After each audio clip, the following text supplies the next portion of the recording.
Framsøknarflokken en helvetesflokk. Her ikke åtte gå til baden i framsøknarflokken. Først Hanna Jensen, eller Spruttbank, eller nekar annar. Nå vaknar omsuger samviskan og hon sjálvun sandingen hon.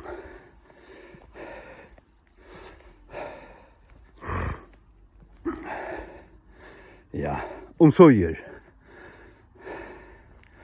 Kanskje han haft en beande mamma, eller kanskje han vilja møte, eller åpna bibelen, eller okkur baden og sagt okkur vi han, eller konan. Her er okkur som hent vi salvitt. Han er veri i hesten flotjen her, hesten her helvetesflotjen, framsøknarflotjen, og i så som jeg går, og det blir det nøyvan. Nå sier han, jeg kan ikke etter her. Salvitt er fart om fjøver i hatten, og Hanna Jensen, og Spruttbank, det er tver helvetes hekser. Ta var god til det. Og det har vi sett seg alle lunsje. Og det hinner slakna av støyndeg og babsar, og i framsøknarfløsjen, det er et støyndeg, satans unkar, og venner i høyde hola helvete. Ta var god til det. Det er ikke åt ekta godsbaten som er ui ein flotje, som hever som sånne offisielle stevneskra at jeg vil arbeide 4 fosterslaktan. Ikke 8 at øyneste 8. Så Spruttbank, hun spiller komedie og det sier at hun er i høylen av møtet til flest av her nå. Kan jeg si at her spiller du bare komedie. Det er akkurat som å sitte Høyen Mortensen sitter i kyrkjo. Da sitter at det spesielle religiøse smøylig her, det er bare for å spille klovn. Det er for å spille komedie, det er for at du skal halde han ved noe som slett ikke er.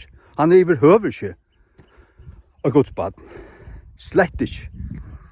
Hvis du sørst her og tog verlige løyven og tjå som folk, at de arbeider til daglig for fænanskapet, så arbeider de for fænan, og så er fænan uydømmen.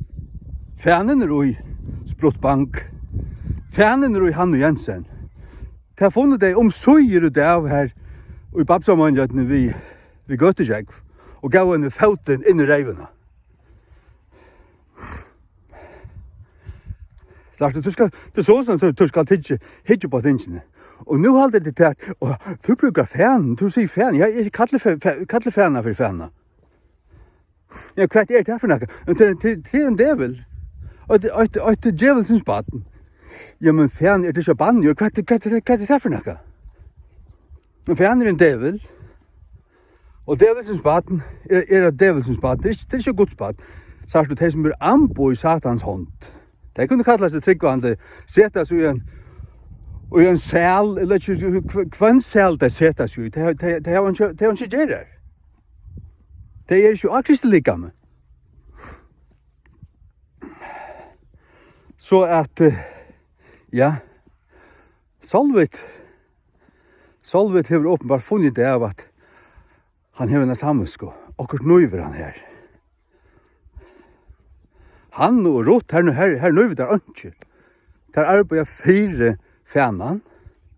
Det er det tver helvetes hekser. Og da har vi ikke spilt der ut, da har vi bare konstateret 4 der hva det er. Og det er hendt til så sørste årene at jeg vil se onkran underlig en baptist, knappelig stille opp i framsøknarflotjen. Da jeg sørste det, så fettelig 5 år for meg, ok, så er det tog han var så almindelig merkeligur. Almindelig merkeligur. Kallet så godt spat, men det kunne du ikke ordentlig føle. Og nå stiller han opp 4 framsøknarflokk satans. Ok. Så fettelig 5 år, ok, han vært han til helst han vært, han er ikke en bror. Ok. Ja. Nå, det er en flokker av baptiston, som er beitister, ønder, delrender og fotler og i satan. Det er godt det er. Det er kjøvald i øysene. Det er jaunaflokken i øysene.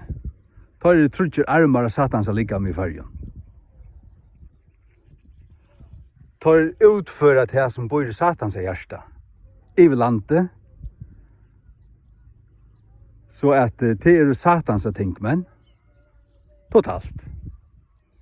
Så at marxismen, socialismen, alt det her, at det kom fra Karl Marx, som var en satanist.